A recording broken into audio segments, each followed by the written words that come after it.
For many years, the galaxy's great council chamber buzzed with the laughter of 100 different alien voices.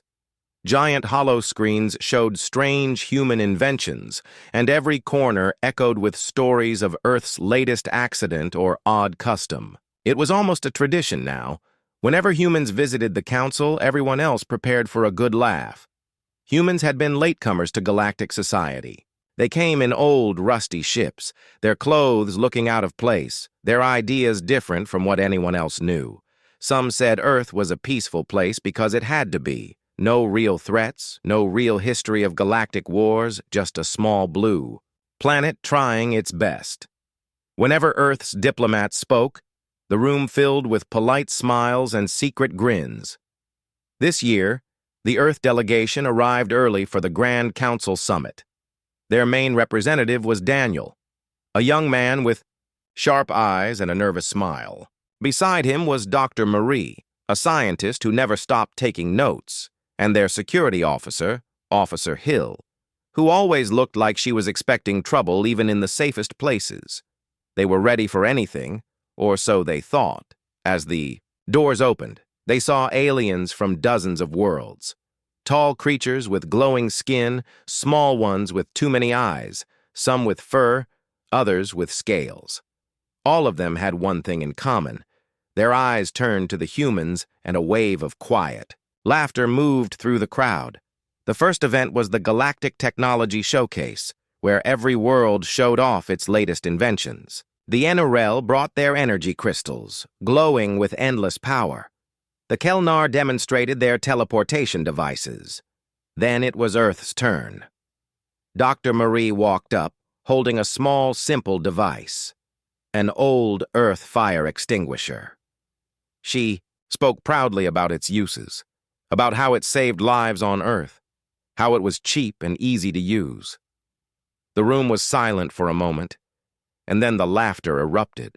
An old Kelnar, his voice full of teasing, said, "Do your ships catch fire so often?" Another added, "Maybe you should invent something to stop your engines from exploding." Daniel tried to explain that sometimes the simplest tools could be the most effective, but no one listened. The jokes spread through the room and even made it onto the galactic news that night. Later, during the council's opening speech, the High Speaker, a tall golden alien named Lar, welcomed the assembly. But when he mentioned Earth, the audience snickered again. "And now, we welcome our friends from Earth, who always bring something unexpected," Lar said with a wink. During lunch, Daniel and his team found themselves sitting alone at a small table. Nearby, a group of alien youths played a prank. They sent a little robot shaped like a duck waddling toward the humans. Officer Hill stopped it with one foot, but when it quacked and played a silly human song, even she had to laugh. "At least, they're creative," Dr. Marie whispered, though her cheeks were red. As the day went on, things didn't get any easier. Earth's proposals to join the Galactic Defense Pact were dismissed quickly. One ambassador from the Torva said, "Maybe humans can help by cleaning up after battles," and everyone at his table laughed loudly. Daniel kept his cool, but inside, he felt a sting he couldn't ignore. News from the summit spread quickly across the galaxy. Holoscreens in space stations and city streets showed Earth's delegation being mocked, their primitive inventions compared to children's toys. Memes of Daniel and Dr. Marie tripping over alien rugs went viral. Reporters even called Earth the galaxy's class clown. Back in their guest quarters, Daniel and his team gathered around a small window looking out at the city's shining towers. "Do you ever feel like we're just a joke to them?" Marie asked quietly. Hill crossed her arms. "Let them laugh. They've never seen what we can really do when it matters." Daniel tried to smile. "Maybe we just need a chance, something to show them we belong here too." That night, as they prepared their reports for Earth, Daniel's message was honest. "We are not respected here. They see us as weak, strange, even funny. But I believe in our people. Someday we'll show them we are more than just the galaxy's joke." On the other side of the council complex, the High Speaker Lahar met with his advisors. "The humans are friendly, but I see no reason to take them seriously," he said. "Let them play their games. When true danger comes, it will be the strong who protect us, not Earth." The rest of the summit continued in the same way. Earth's votes were ignored. Their suggestions were brushed aside. Even the food served at the grand banquet was changed to make fun of Earth dishes. Spicy rocks, fried water, and mystery meat were the evening's jokes. But not everyone in the council saw humans as useless. One small group of scholars had watched Earth's history closely. They knew about old wars, about human creativity in times of trouble, and how Earth had survived disasters that would have destroyed other worlds. A young alien named Yara, who studied human culture, wrote in her journal, "They laugh now, but they forget how quickly humans learn. Maybe they'll regret it someday." When the summit ended, Earth's delegation left quietly. The council barely noticed their departure. Daniel and his team walked back to their old ship. Simple, patched together, and nothing like the shining vessels parked nearby. As they prepared to leave, a group of alien workers waved and shouted, "Goodbye, Earthlings! Don't set anything! On fire on your way home!" The doors closed, and Daniel took a deep breath. "I'm tired of being laughed at," he said, his voice low. "We have to do better. We have to make them see us for who we really are." Dr. Marie nodded. "We've been peaceful for too long. Maybe that's why they think we're weak." Hill looked out at the stars. "Or maybe they've forgotten. That peace doesn't mean we can't fight." As the Earth ship left the station, the galaxy turned back to its usual business. Jokes about Earth faded as new news stories arrived.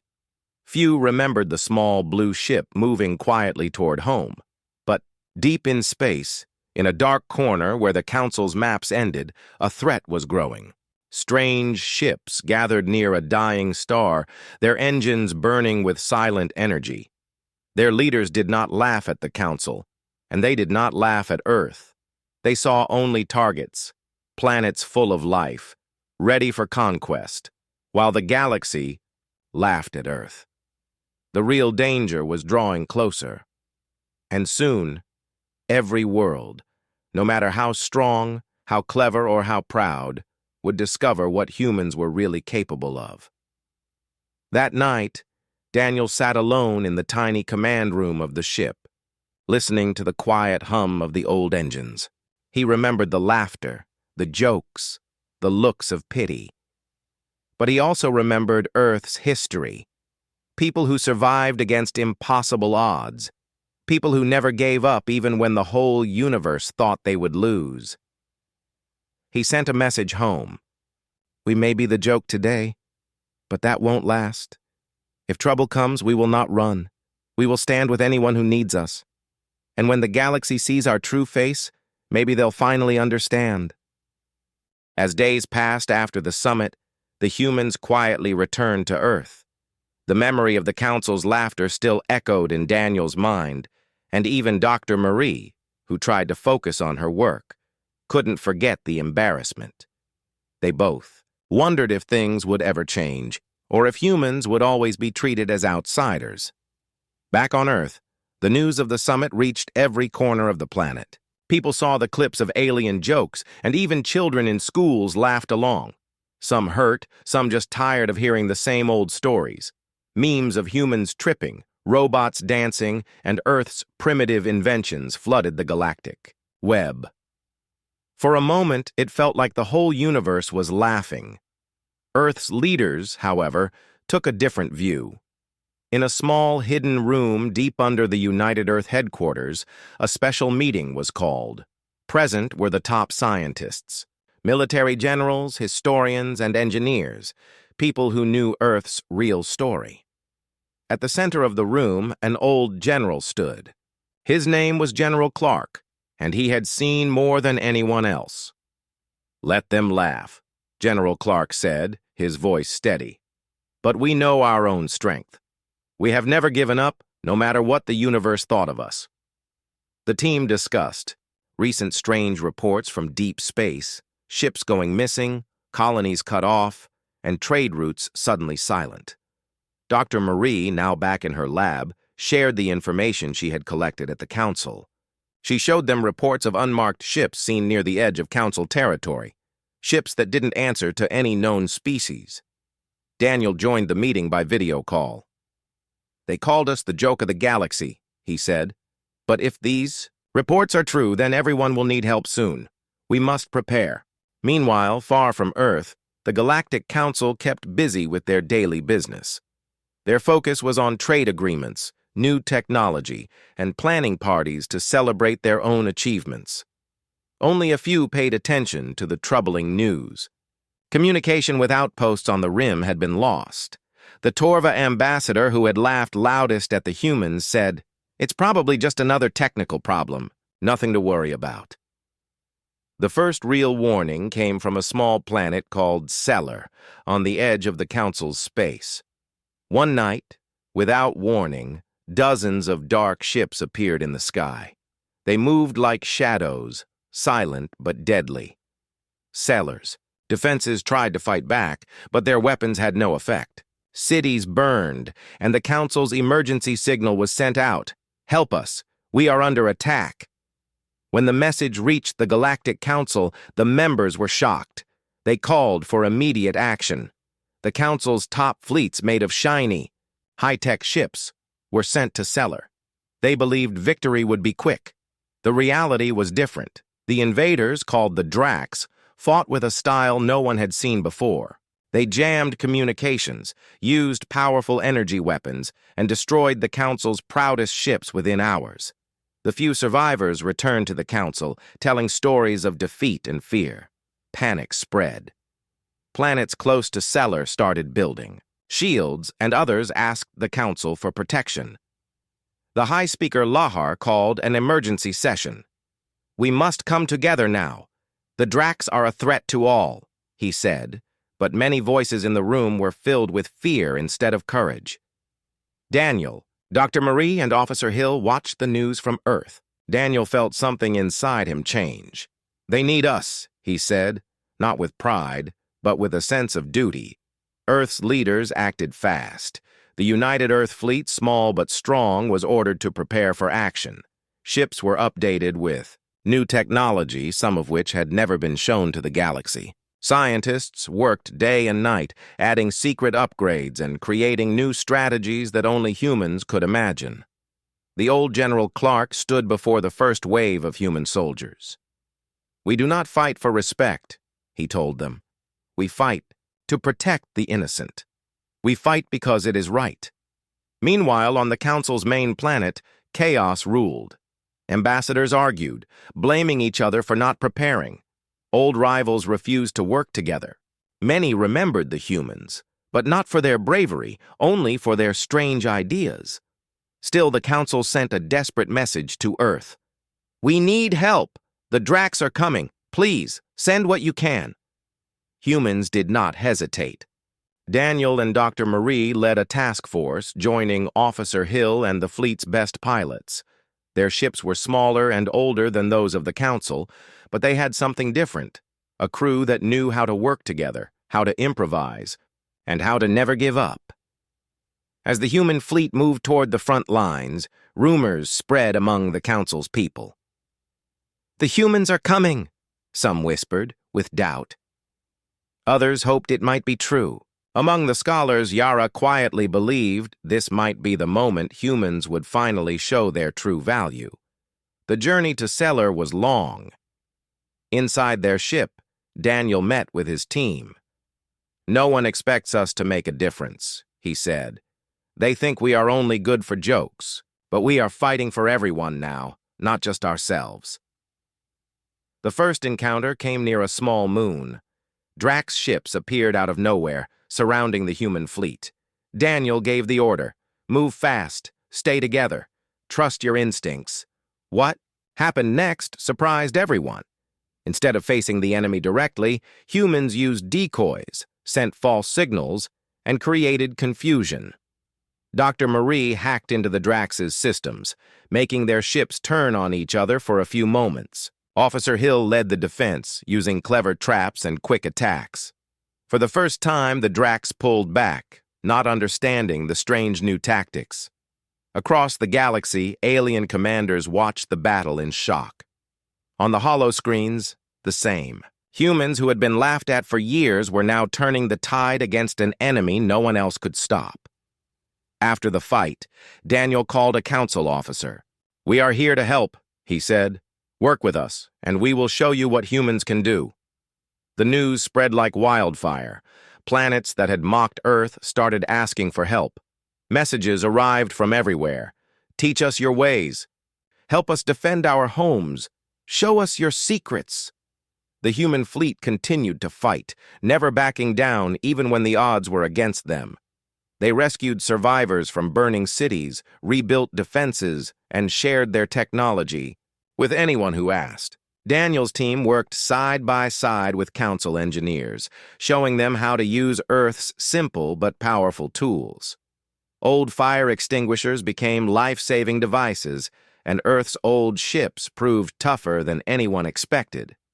On the council's homeworld, the High Speaker Lar finally saw the truth. He called a public meeting, apologizing for the way humans had been treated. "We were wrong to judge them," he said. "Humanity is the galaxy's greatest hope now." But Daniel and his team had little time for celebration. The Drax were still moving, still destroying, and Earth's fleet was only a small part of what was needed.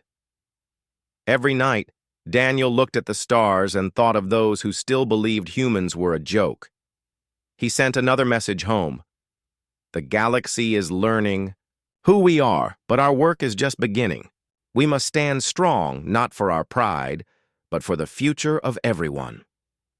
Back on Earth, children who had watched the old jokes on the news now saw new stories. Stories of human heroes saving planets, of simple tools making a big difference, and of a small blue world finally earning respect. For the first time in a long while, pride in being human spread everywhere. After their first battles against the Drax, humans quickly became the talk of the galaxy. Everywhere in the council worlds, people who once laughed at Earth now whispered stories of human bravery. Children played games pretending to be the clever Earthlings, and news channels showed highlights of human ships outsmarting their enemies. Even the council's main building displayed a message. "Thank you, Earth, our hope in darkness."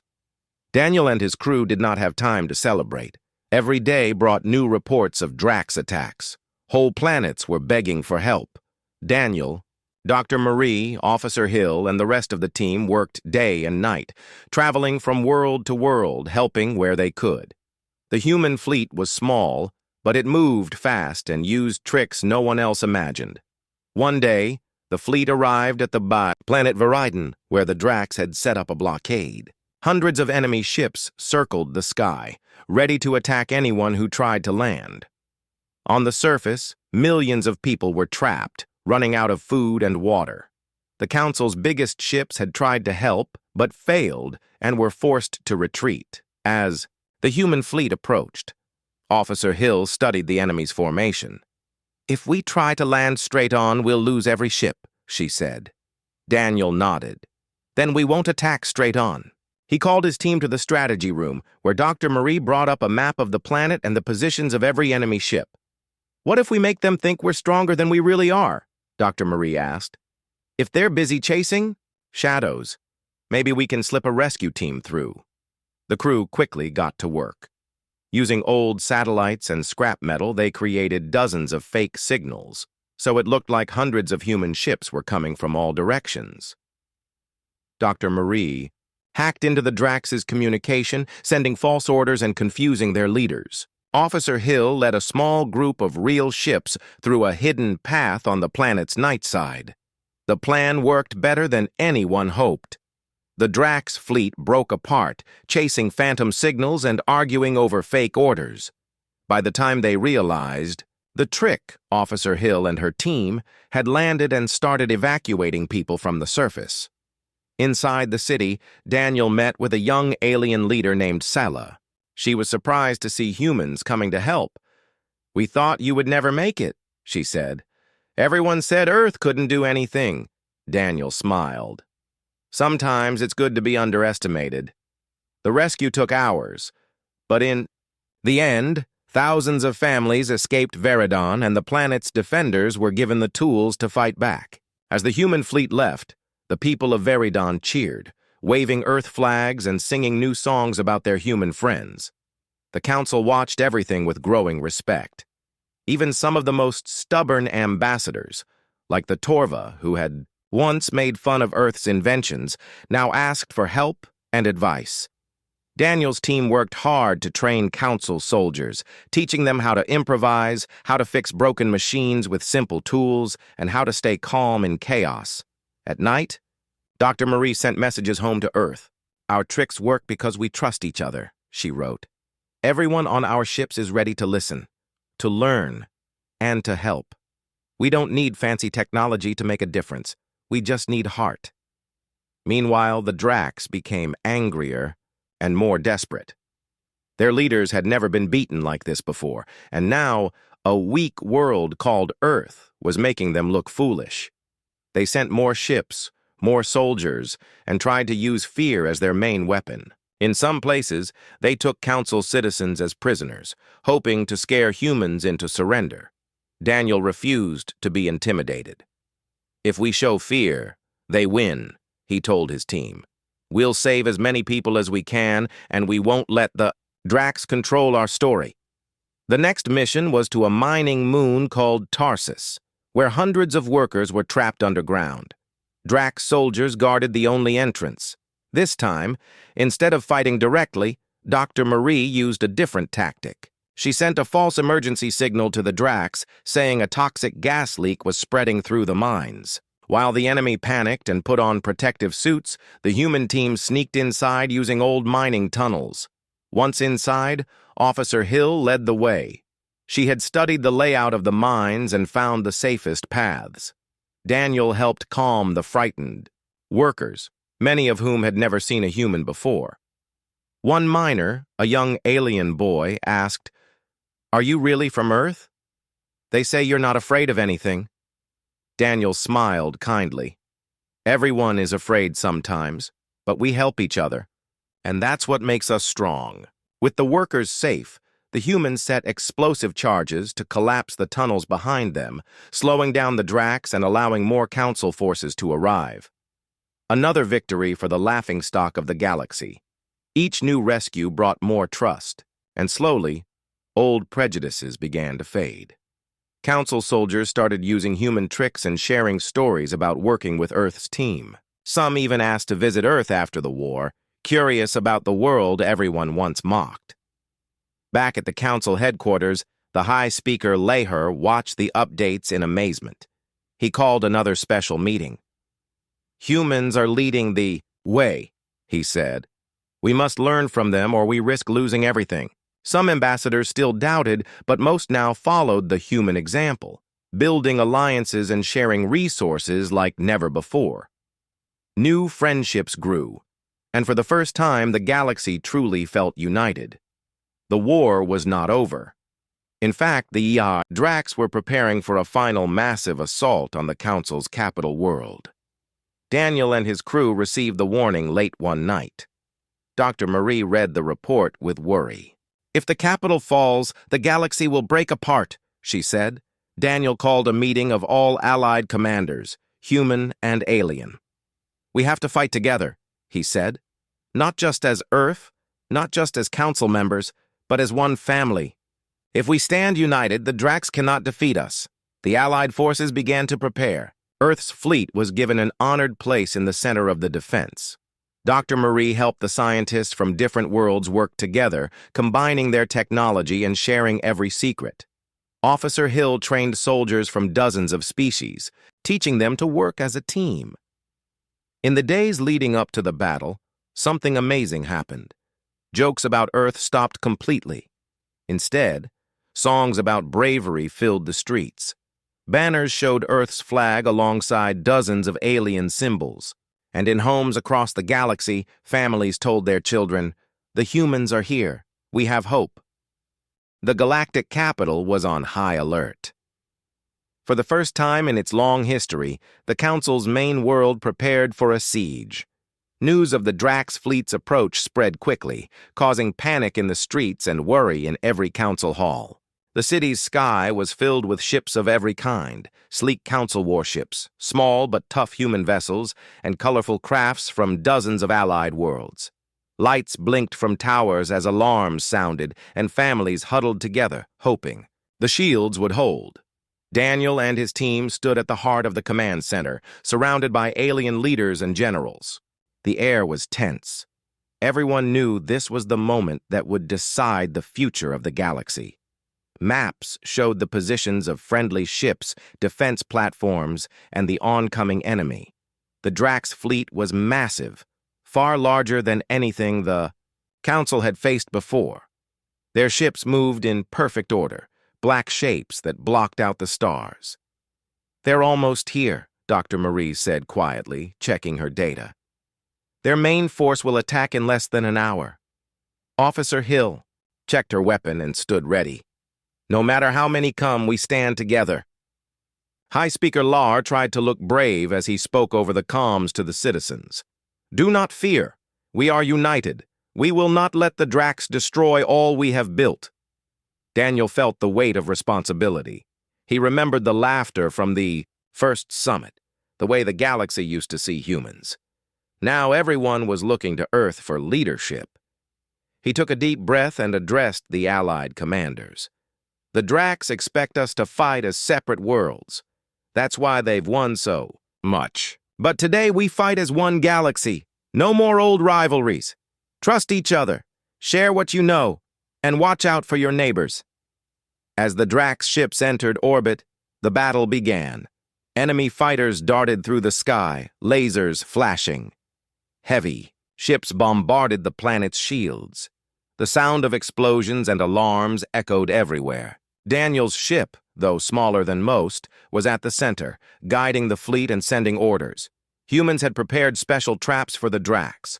Officer Hill led a team that had hidden mines in the upper atmosphere, mines made from old council parts and Earth's simple technology. As the first wave of enemy bombers flew low, the mines exploded, tearing huge holes in their formation. On the ground, Dr. Marie and a group of scientists used old Earth radio systems to jam the Drax's advanced communications. The enemy grew, confused, their orders getting mixed up, and some ships even turned on each other by mistake. Allied ships from dozens of worlds fought side by side. Some used Earth's tactics like fake signals and quick attacks, while others shared their own secret weapons. The air was full of every color, red, blue, green, each representing a different world fighting together. When one ship was in trouble, another came to help, no matter what species they were. Inside the command center, Daniel kept in contact with all the commanders. He spoke calmly, giving advice and encouragement. "Don't panic. If you're surrounded, call for help. If you see an opening, take it. But don't take risks alone. We win together or not at all." The battle raged on. The Drax sent wave after wave of ships, but the united defense was stronger than anyone expected. Still, the enemy's numbers seemed endless. Soon, the city's shields began to weaken, and fires broke out across several districts. Dr. Marie raced to the engineering sector, where council and human engineers worked side by side. She saw a group struggling to fix a broken shield generator. Without hesitation, she jumped in, showing them how to use Earth's simple repair tools. "Sometimes the easiest solution works best," she said, quickly patching a damaged wire and getting the generator back online. The shield glowed brighter, holding off another wave of enemy fire. Elsewhere, Officer Hill led a mixed squad of human and alien soldiers on the city's walls. When Drax troops tried to land, Hill's team was ready. They used smoke bombs, tripwires, and clever distractions to slow the invaders. Even when outnumbered, they never gave up. Daniel moved from group to group, checking on every team and offering words of support. He saw council soldiers and Earth engineers working as friends. Aliens who once laughed at humans now trusted them, with their lives. The Drax commander, seeing his forces slowed, changed tactics. He sent a new order: target the command center and capture the leaders. Several enemy ships broke through the lines, heading straight for the main tower. Alarms blared as the Drax landed near the council building. Inside, panic spread. Daniel took charge. "Everyone stay calm. We defend this building at all costs." Dr. Marie rushed to the security controls, locking every door and sealing the windows. Officer Hill and her squad set up barricades, preparing for a close fight. Daniel grabbed a simple Earth-made weapon, a sturdy stun baton, and stood by the entrance. The Drax soldiers burst in, tall and armored. They expected fear, but instead they found a wall of defenders, humans and aliens together, side by side. Officer Hill led the charge, shouting, "For Earth! For the galaxy!" The defenders fought bravely, using every trick they knew. Outside, the Allied fleet saw the command center in danger. Ships rushed to help, fighting through heavy fire. Above the city, a group of pilots performed a risky maneuver Daniel had taught them, drawing away enemy ships with fake distress signals. Inside, the defenders held on. Daniel and Officer Hill worked as a team, covering each other as they pushed back the Drax. Dr. Marie used her knowledge of the building's systems to set off sprinklers and alarms, confusing the enemy and helping the defenders. Finally, after a long struggle, the Drax attack failed. Their remaining troops retreated, chased out of the building. Cheers broke out among the defenders. Daniel leaned against a wall, tired but proud. "We did it. Together," he said. But the battle was not over. Above the planet, the Drax fleet was gathering for one last, desperate attack. Their flagship, a giant ship bristling with weapons, moved into position. It aimed a powerful cannon at the city below. In the command center, the leaders watched the weapon charge. High Speaker Lar looked to Daniel. "Can you stop it?" Daniel thought fast. "We have one chance. We need to get close and disable it from inside." Officer Hill volunteered for the mission. Dr. Marie and 2 council engineers joined her. Daniel watched them leave, feeling both fear and hope. In a small shuttle, Hill's team dodged enemy fire, flying straight toward the flagship. Using an old Earth trick, hiding in the shadow of another ship, they reached the enemy hangar unseen. Inside, they snuck through dark corridors, using simple Earth gadgets to fool security. Marie found the control room and worked quickly, using her knowledge of both Earth and Council technology. With the engineer's help, she overloaded the cannon's power source. Alarms blared as the system began to shut down. The Drax discovered the team, and a fierce fight broke out in the hall. Officer Hill stood firm, protecting her friends. Together, they fought their way back to the shuttle and escaped just as the flagship's main weapon exploded in a burst of harmless light. On the ground, Daniel saw the explosion and knew the mission was a success. The Drax, seeing their strongest weapon destroyed, finally began to retreat. Cheers and celebrations filled the city. For the first time, humans and aliens danced together in the streets, sharing food and stories. Old jokes about Earth disappeared, replaced by songs of bravery and friendship. Daniel gathered his team, hugging each of them. "We showed the galaxy who we really are," he said quietly. High Speaker Lar called a council meeting, this time with Daniel and his team at the center. "We owe our freedom to the humans," Lar announced. "Today, Earth is the heart of the galaxy." Dr. Marie smiled. Officer Hill wiped away a tear, and Daniel simply looked up at the stars, grateful that Earth's long journey from laughter to respect was finally almost complete. After the final battle, the galaxy was changed. For the first time in many years, hope replaced fear. The great city at the center of the council world shined brighter than ever before, its towers sparkling under the new peace. Ships from every Species floated above, watching as the last Drax forces retreated into deep space, beaten and humbled by a united galaxy. On Earth, news spread quickly. People watched on screens as humans and aliens worked together, laughing and celebrating side by side. For the first time, the children of Earth did not see jokes or old memes about humans being foolish. Instead, they saw heroes, ordinary men and women who stood with the galaxy and helped save it from destruction. In the days that followed, Daniel and his team became the most talked-about people in the galaxy. Wherever they walked, crowds cheered. Ambassadors who once made fun of Earth now reached out to shake Daniel's hand and thank Dr. Marie and Officer Hill for their courage. Reporters rushed to get interviews, but Daniel always answered simply, "We only did what was right. We fought. For everyone, not just for Earth." The Galactic Council held a special ceremony in the main hall, attended by every ambassador, general, and scientist from all allied worlds. The room was filled with colorful banners and music from every planet. For the first time, Earth's flag hung right in the center, next to the Council's own banner. High Speaker Lahir stood on stage and spoke to the gathering. His voice was steady, filled with respect that had not been there before. Today, we honor those who showed us the true meaning of unity. The humans, once the joke of the galaxy, have become our greatest allies. They taught us that courage is not about strength or pride, but about standing together in hard times. Daniel, Dr. Marie, Officer Hill, and the whole Earth delegation were called to the front. Medals were given, but more than that, there was a new feeling in the air: trust.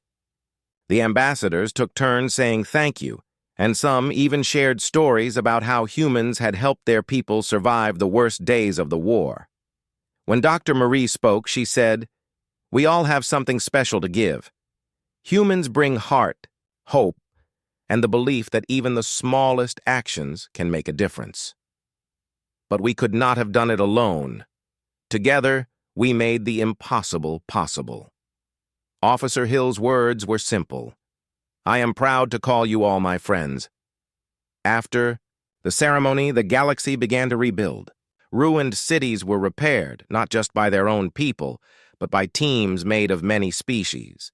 Human engineers worked with alien builders, sharing knowledge and finding better ways to create strong, safe homes. Earth's simple inventions, once a reason for jokes, were now found everywhere, saving lives and making work easier. The Council also made new laws to keep peace. Now, every world would have a voice, and no one would be ignored just because they were different. The Council's military forces were rebuilt using lessons from the humans. Trust, teamwork, and clever thinking were now more important than just having the biggest guns. Meanwhile, Daniel and his friends found themselves invited to visit many worlds. On Veridon, families cooked Earth-style meals for their human guests. On the mining moon of Tarsus, children put on a play about the rescue, with one young actor proudly playing the brave human commander. In every city, people wore badges with Earth's symbol, and new songs told of the day the galaxy stood as one. One evening, as Daniel looked out over the city lights with Dr. Marie and Officer Hill, he felt a quiet happiness. "Do you remember how everyone used to laugh at us?" he asked. Dr. Marie nodded. "Now they laugh with us, not at us. It's a big change." Officer Hill smiled. "We didn't just win a war, we changed hearts. But not everything was easy. Some places still remembered old jokes and old insults. Sometimes Daniel heard whispers or saw old videos making fun of humans. He reminded himself that respect could not be forced overnight. It took time for wounds to heal and for trust to grow deep. He was patient and gentle, knowing that every good action made the future brighter. Yara, the young alien scholar who had once written about humans in her journal, now worked for the Council's Education Center. She led programs teaching about Earth's history and the war. Her favorite lesson was simple: never judge anyone by what you hear. Watch what they do when times are hard. Back on Earth, things changed too. People were proud of being human, but also more open to learning. About the galaxy, schools taught about alien cultures, and Earth hosted students from faraway worlds. Cities that once felt small and alone now felt like a part of something much bigger. The United Earth fleet was no longer seen as weak or outdated. Their ships had earned new respect. New technology, inspired by both Earth and alien minds, made travel safer and faster.